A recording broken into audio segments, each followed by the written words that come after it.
Hi guys and dolls, this is an episode of Tea and Tarot in which I plan to drink tea and talk about tarot because it's one of my favourite things to do.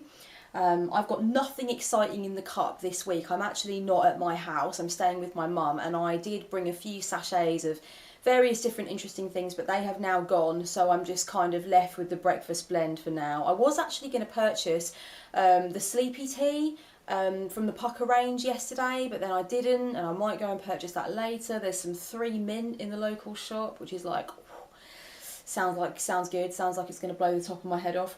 But for now I've just got a simple breakfast blend, which is fine because it is my very great privilege to be able to drink tea of any description, so no complaints from me. Right, I've got to crack on because I'm losing the light, and I want to get this up reasonably soon. This week I thought that I would tackle self-love, and I thought I would use the tarot cards to actually convey and flesh out some of the points that I placed into my self-love manifesto. I published my self-love manifesto for 2015 and beyond on the blog a week or two ago. I will link it for you below if you haven't had a chance to look at it yet. And basically I just lay out some steps and some points that I think are really important for my own journey of self-love and have been instrumental in helping me to place self-love into my sense of daily awareness.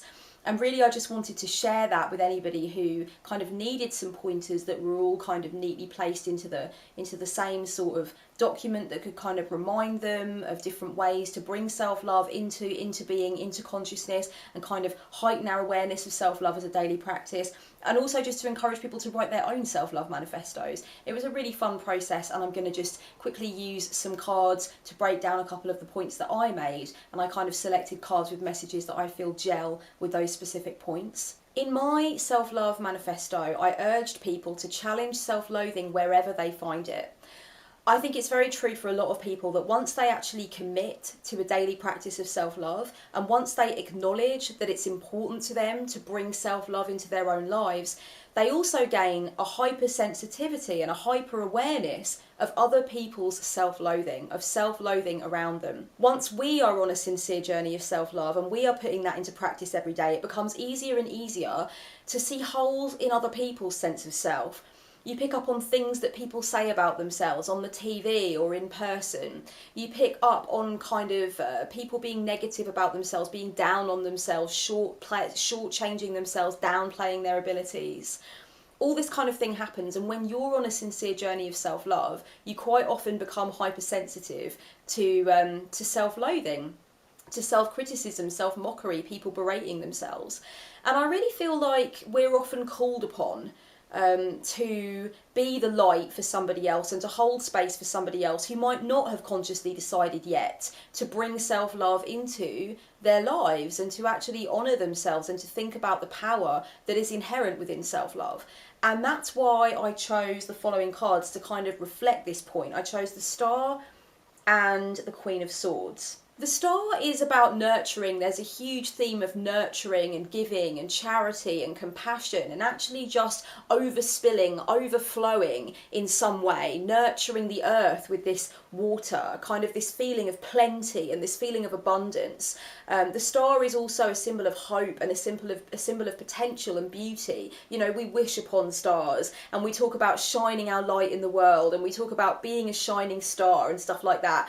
So there is also that connotation. I really feel like when we're on a sincere journey of self-love, we are quite often called to be the light in somebody else's life who might need to be reminded that self-love is an option for them, that they don't need to carry on the path of self-loathing. They don't need to be opposite themselves, an enemy to themselves, kind of adverse to their own happiness. They can be their own ally, their own friend, and they can see the light within themselves and honour that light. So when you hear people shit-talking themselves and being down on themselves, and remember, quite often we live in a society where that kind of stuff goes under the radar. We live in a society where, particularly for women, it's normal to say, I really hate my thighs, or I think my stomach is disgusting. You know, it's quite often a thing with the way that we look. And across the board, it's also quite normal for us to downplay our strengths, downplay our talents, kind of shrug off compliments, you know. And kind of, rather than absorbing them and absorbing that sense of yeah, awesome, I've done something, this is great, you know, I'm proud of myself, we're very much trained to kind of shrug it off and downplay it and be humble and show humility and don't be arrogant. And actually quite often what this does for people who already have a deficit of self-love is it compounds it.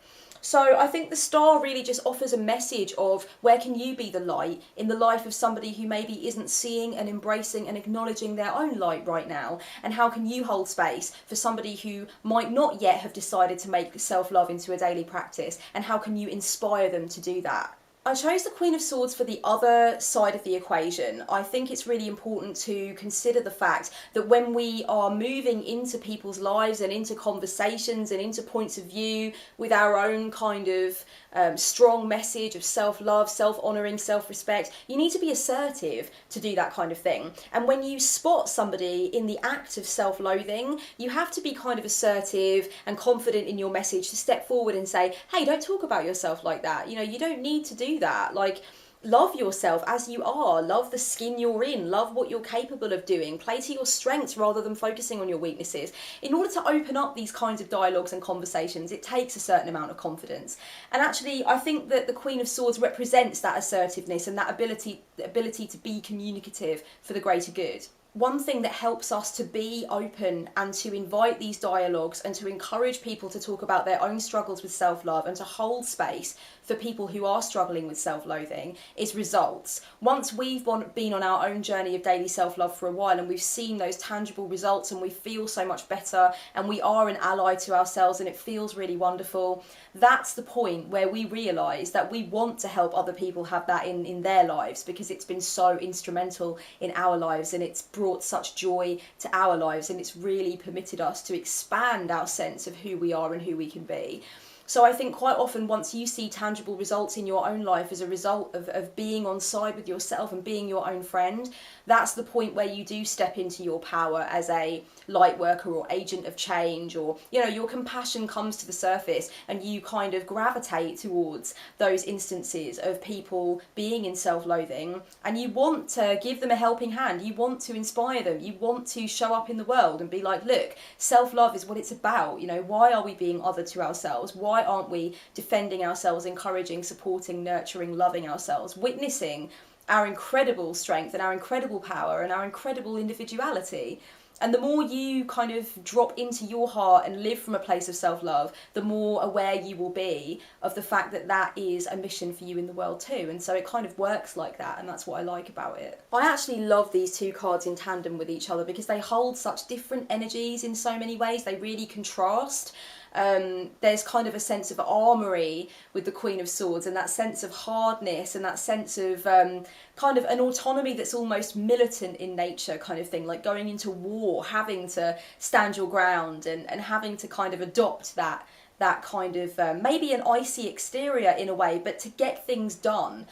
To not allow your emotions to overtake to the extent where you don't say what needs to be said or do what needs to be done or think in the way that is helpful and productive. Whereas the star, there's so much openness, so much vulnerability, so much of that more typical divine feminine, you know, that face of the divine feminine that you kind of see more. So for them to combine in such an awesome way, in a way that kind of encourages us to go forth and be of service in the world and carry that message of self-love in the world, I think that is really awesome. And that's one of the things that I love about doing tea and tarot, is that I can kind of use tarot as my paint box. I can really look at different parts of the jigsaw and how they fit in different ways and come up with combinations that are surprising for me and help me to learn something. So that's always really nice. I chose the Nine of Pentacles to represent the message of creating space for your desires.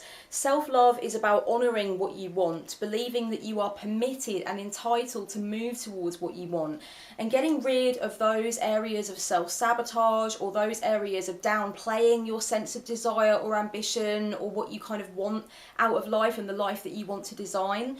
The Nine of Pentacles depicts a figure who has shed those hang-ups, and she has really crystallised a vision and she has brought it into being, and she is now enjoying the fruits of her labour. And maybe some things look different to what she had in mind, and maybe some things look pretty much the way she imagined they would, but either way she was real about it. She understood what she wanted. She didn't didn't let a feeling of not being entitled stand in the way of what she wanted and of going after it, and now she's obtained it. And for me, that is some tangible evidence of self-love right there, and she's enjoying it. She's having a good time with it. It's hers. She brought it into being. She birthed it, and now she's relishing the fruits of her labour. And when you make space for your desires, when you create space for your desires to exist and you honour them rather than trying to suppress them or shove them under the rug, rather than telling yourself that you don't deserve them, that you can't move towards them, that you're not entitled, that you can't achieve, whatever it is, all of that negative self-talk, all of those limiting beliefs, all of those yucky little cycles, in a process of self-love and in the act of daily self-love, you are challenging those things. You are breaking those things down. You are realising the dodgy, shoddy foundations on which thoughts like that are built. And you are stopping yourself from feeding them so much of the time, you know, because you know that they're not good for you. They're not healthy for you. They're not beneficial. A lot of self-love is really just walking around with your eyes open, you know? It's a state of awakening that you will yourself to be in. It's a state of mind whereby you agree to witness the shit talking that's going on. You agree to witness the times where you're downplaying your strengths or telling yourself that you can't do it. You agree to witness all of those yucky little cycles that may have been going on under the radar for months or even years, and you agree to challenge that stuff when it comes up. You agree with yourself to catch yourself in the act and to turn that self-talk in another direction, in a direction that is more in alignment with self-love and self-honouring and self-respect. And so I think the Nine of Pentacles just perfectly portrays the state of being that can come into fruition when you do that day after day after day. And it is about repeating those good habits, you know. Remember that a lot of the shit talking that you do, a lot of the negative self-talk that you have, a lot of those little snippets and shards of nasty self-talk that come up time after time, it took you a really long time to instill that negative stuff into you. It took week after week after week after month of not checking yourself when you said that stuff to yourself. And that's how it became so ingrained and so entrenched, right? So now you're looking to put positive stuff in. Now you're looking to switch from negative to positive self-talk. It's going to take you some time. It's not going to come overnight. Exactly the same way as it took the negative stuff a long time to entrench and ingrain and become part of your inner language over time, so too is it going to be an effort and you know, a need for consistency for those good positive bits of self-talk to come into fruition. So remember, if you're trying to develop good habits with inner self-talk, don't expect it to be an overnight job. And I guarantee you it wasn't an overnight job for this chick either. And I think that's the really important thing to know, is that everybody has to go through that challenge of agreeing to show up for themselves day after day, to do the work, to actually pinpoint what's going on in the self-talk spectrum and consciously change it, consciously catch yourself in the act and make those changes, you know, make those adjustments. And just remember, it won't happen overnight, but the more that you show up and make the effort, then the more certain it is that you are going to be able to embody this energy and embody this sense of having manifested something that brings you so much joy, whether that's internal or external or both, it doesn't matter. Whatever you envision, if you believe you're entitled to that vision, or at least something like it, then this is much more open to you as a possibility. In my self-love manifesto, I talk about collecting words and images of power. Create a physical toolkit, a physical Bible, some kind of inspiration station that helps you to tap into the why of self-love, the reasons for it, why it's important in your life, and how you want to feel about yourself and about the process and about your life and everything else. I love quotations that help me to feel empowered and help me to feel inspired and motivated and ready to do something and ready to be who I am and ready to walk out authentically into the world. I love poetry that plugs me into that stuff. I like to create art that centres around my desire to build those things up in myself and maintain them. This is all what I mean by, you know, get your words and images of power. I also mean things like affirmations, mantras, prayers, reminders to yourself around the house. You know, all of those kinds of visual cues that really help you to drop into the intention of self-love every day and the feeling of self-empowerment every day.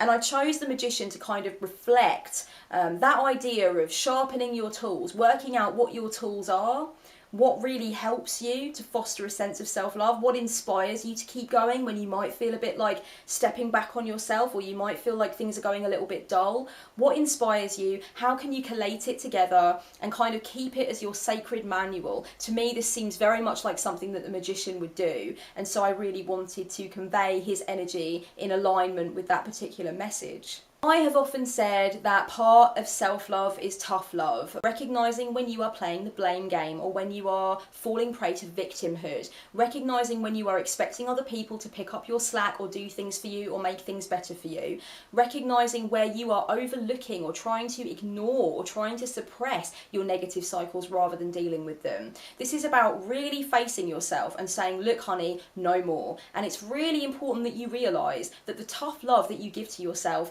under the umbrella of self-love is not the same as shit-talking yourself. It's not the same as being really harsh with yourself. It's none of those things. It's lovingly and honestly standing in the power of your own authenticity and saying, this can't go on, this is your responsibility, and you need to take care of things, you need to look after this now. And I wanted to convey the softness and the kind of hard edge of that message by using the Nine of Cups and the Hierophant. Now the Hierophant represents the discipline, it represents the structure, it represents that need for showing up even when you don't want to, that need for being honest with yourself even when you don't care to be, even when you want to hide away and act like it's not happening and act like it's not your fault. The Hierophant kind of represents that energy of discipline, structure, keeping going, showing up, doing the work diligently and with commitment, you know? And I think that's really part of what it takes to bring the tough love element into the self-love journey.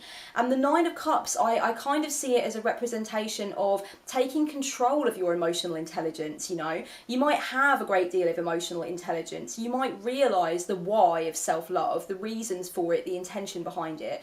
You might even have a crystal clear vision of you know, how much better your life can be on a daily basis when you drop into the state of self-love. But if you don't use what you know, if you don't use that emotional intelligence that you have to show up and talk to yourself when you know that you are being inauthentic or you're trying to shirk your responsibility, then all of that good stuff that you're aware of, it doesn't count for very much, right? So really what I think the Nine of Cups kind of helps me to convey is that you've got to be in a leadership position with your own emotions. There's got to be that sense that you are willing to use your emotional intelligence in healthy ways and productive ways. And sometimes that means lavishing affection on yourself, you know, giving yourself treats, letting yourself do more of the things you love, holding space for your desires, eliminating damaging relationships, all of that kind of thing, which is centered on giving you more of what you lack. But sometimes what it requires is tough love, stepping off of the BS carousel, recognising when you are at the centre of the issue, when you are the common denominator, when you haven't been showing up for yourself, when you're shirking your responsibility or projecting onto others. And that's the flip side of what self-love is all about. And if you can't do that, as well as all the nice stuff and the fun stuff and the inspiring stuff and the delightful stuff, if you can't do the kind of tough love, you know, taking yourself off of that BS carousel, talking yourself out of consistently ignoring the problem, giving yourself a loving little dressing down, you know, I call it giving myself a damn good Maddoxing. I like to kind of check in with myself and say, hey, no, that's not part of the plan. That is not what you said you were going to do. That isn't honouring yourself at all. That's blaming somebody else for your screw up. No, that's not what you do. And it's just loving. And I give myself a hug and I pat myself on the back and I say, Kellyanne, you're better than that, honey pie. That's not what you're going to be doing today. So what I really want to bring to this episode of Tea and Tarot before I finish is the value of tough love as part of your program of self-love. It's so important. Where are you needing at the moment to give yourself some tough love? Where are you needing to really lay it down on the line, get your cards out on the table, pun intended, and really say to yourself, this is where you are shirking the responsibility. This is where you are ignoring the work that you need to do. And God love you, you've got to start doing the work, because that's, you know, you're not going to get anywhere unless you do. So it's really just about being honest with yourself and stepping off of that BS carousel. I simply must wet my whistle. Thank you so much for watching. I hope this has been helpful. This has been Tea and Tarot. Very much love. Blessed be to you all.